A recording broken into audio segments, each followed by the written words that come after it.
Guys, magluto ako ngayon na ginisang pusit. So, ngayon, inuna ko ng bawang. So, kasunod naman yung loya.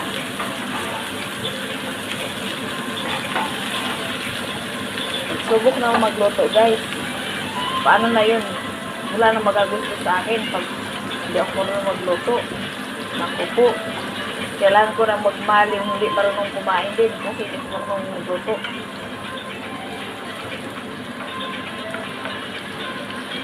So, hinalaw natin to.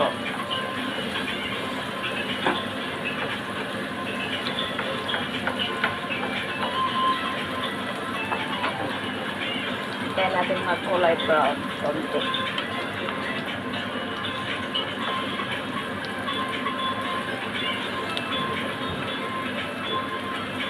Shout out pala ko sa mga lalabs ko dyan.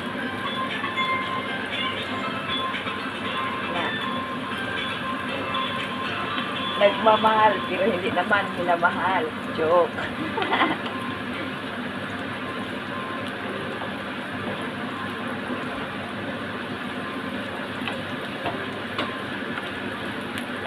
Ang sakit sa pakiramdam mo, kung minamahal ka, hindi pala ka mahal.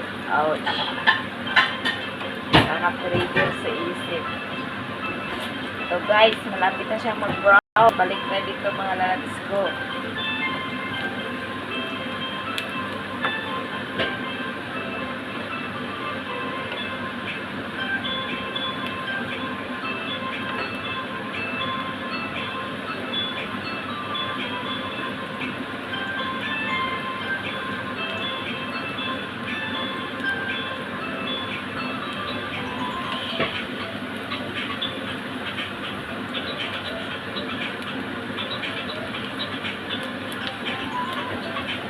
Ito, isunod naman ang onion.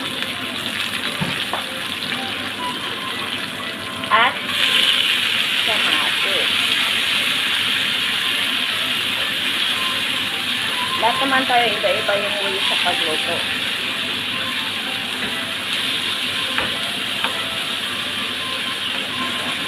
Anong the best na magtikman yung panglasa? It's the best ngayon talaga. Pero itong the best sa amin dito. Siyempre, no? Ako lang pala ang taga-subscribe.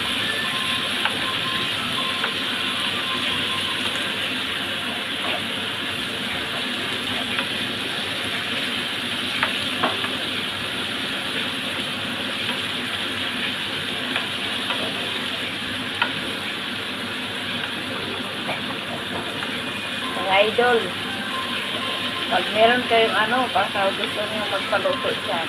So, subukan yung lutuin sa bahay nyo rin.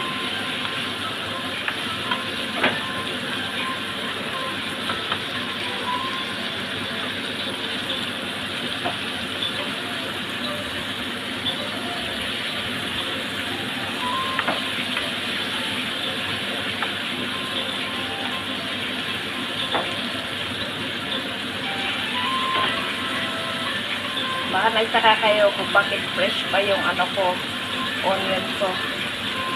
Kasi ang naka-decide ito yung chip cook namin. Ito yung gusto niya. Alam niyo naman, assistant lang ako. Taga-subscribe.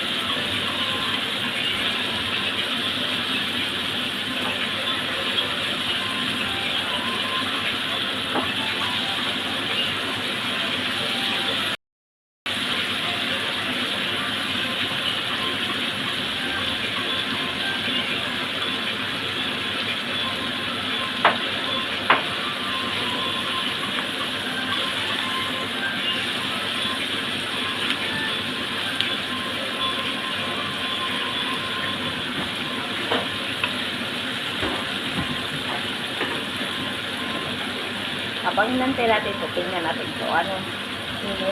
Hati-hati ko yung pusit. Saglit lang. O, tingnan nyo guys, ang laki-laki ng pusit.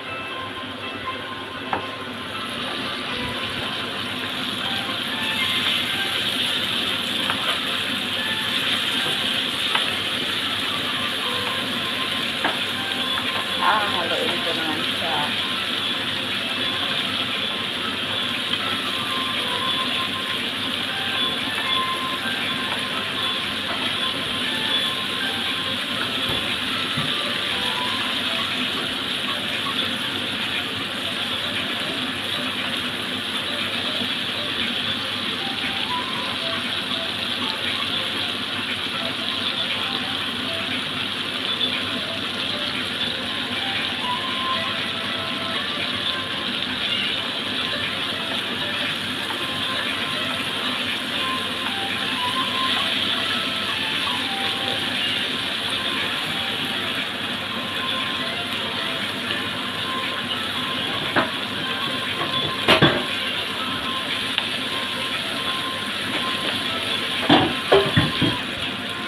Ngayon, nilagyan naman ng cheese para mas yummy siya.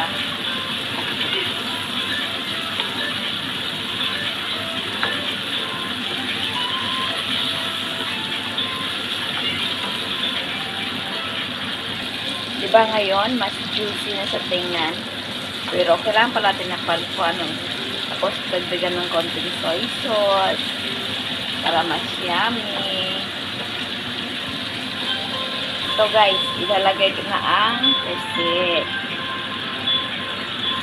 Oo. So ngayon, ihalo ko to. So ngayon guys, takpan ako para mag-absorb. At maluto talaga siya. So ito na guys. Gusto namin may sabaw na kaya iyan. Iyan guys, nilagyan ko na yan ng salt at saka paminta para may lasa. Kung anong mga seasonings na gusto nyo, pwede nyo idagdag. Depende sa panlasa nyo. Pero ito sa amin itong gusto namin Yan. Guys, kainan na kami. Wow. Kami ako. Matching rice. Kami kayo ba? Sa mga poor. Mga poor kasi kami. Ganito lang yan guys. Oh. Tapos sabayan sukang pinakurat. Yan, ito na yun, Okay. Bye-bye, love. Lame kayo.